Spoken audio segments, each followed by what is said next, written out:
출혈은 뇌경색이랑은 조금 양상이 틀린데요. 보통 극심한 두통을 먼저 동반하게 됩니다. 두 번째는 대부분 의식 저하가 좀 있습니다. 잠이 와서 자꾸 눈을 감는다든지 아니면 아예 말이 안 된다든지 그리고 식물인간 이런 식으로 의식 단계가 슈슈슈 떨어지는 게 눈으로 보이게 되고요. 그리고 근력 저하, 그러니까 반신마비라든지 이런 마비들은 조금 비교적 뒤에 나타나게 되는데요. 출혈이 되는 부분이 만약에 근력을 담당하는 부분이면 바로 나타나기도 하지만 대부분은 출혈 때문에 그 힘을 관장하는 부위가 밀리면서 압박이 되면서 마비가 오기 때문에 보통은 의식 저하가 먼저 있고 두통이 같이 있게 되고 후에 마비가 오게 됩니다. 그리고 말이 언어를 하는 것은 보통 좀 드물게 되는데요. 머리에서 볼리케 영역이라든지 말을 하는 부위와 연관이 되게 브로카 영역 같은 부위에 출혈이 되게 되면 말 언어를 하는 언어 영역에 문제가 생기기 때문에 그런 경우는 있을 수도 있지만 대부분은 말과는 관련이 없게 됩니다. 그래서 이 뇌출혈 중에서 ICH, 뇌출혈이라고 하는 것은 보통 고혈압과 주로 관계되는데요. 압력이 올라가면 뇌에서 그 미세혈관이 있게 됩니다. 그 미세혈관 부분이 고혈압으로 인해서 터지는, 그래서 기저핵 부분에 뇌출혈이 많이 생기게 되는데요. 그 기저핵 부분은 보통 근력과도 연관이 있기 때문에 그 부분에 출혈이 생기면 의식은 출혈량이 많지 않으면 보존되는 반면에 반신마비가 나타나게 되죠. 왼쪽에 출혈이 있으면 오른쪽으로, 오른쪽에 출혈이 있으면 왼쪽으로 마비가 나타나게 됩니다.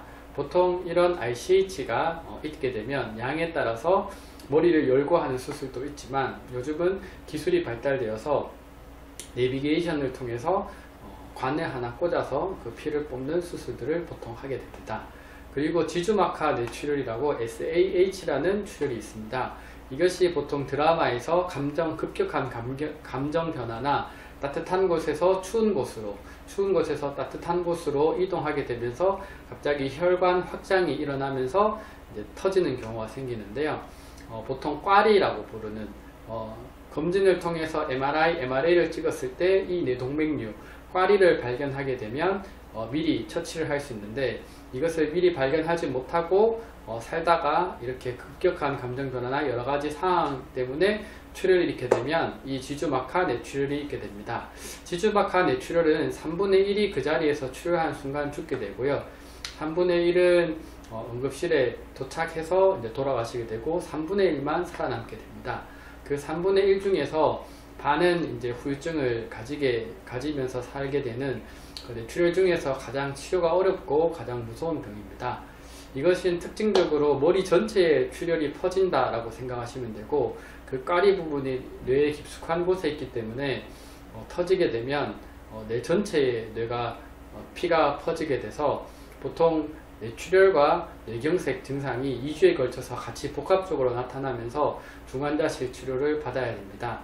보통 터지게 되면 터진 순간에 의식 수준이 계속 그대로 가는 경우가 많은데요.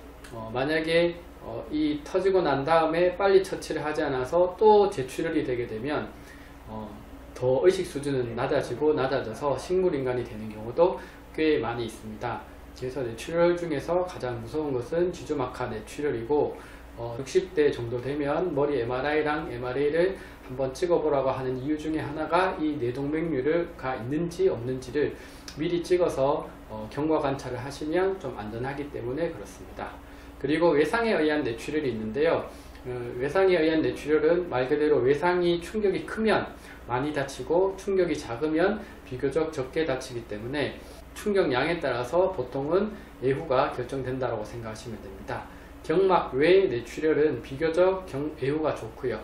경막하 뇌출혈은 비교적 예후가 안 좋습니다. 그래서 이 뇌출혈들은 대부분은 머리를 여는 개두술이라고 하죠. 머리를 여는 수술이 필요한 경우가 많고 요즘은 지주막하 뇌출혈 같은 경우는 코일 색전술이라고 해서 허벅지로 심장 하는 것과 비슷한 경로를 통해서 혈관을 통해서 머리까지 가서 코일을 통해서 그 꽈리를 막는 경우도 있게 됩니다. 뇌출혈은 여러가지 수술적인 치료가 필요하기 때문에 가능하면 예방할 수 있는 부분들이 있으면, 다치는 건 어쩔 수 없지만 그 지주막하 뇌출혈 같은 부분들은 미리미리 검사를 좀 하시는 것이 낫지 않나 합니다.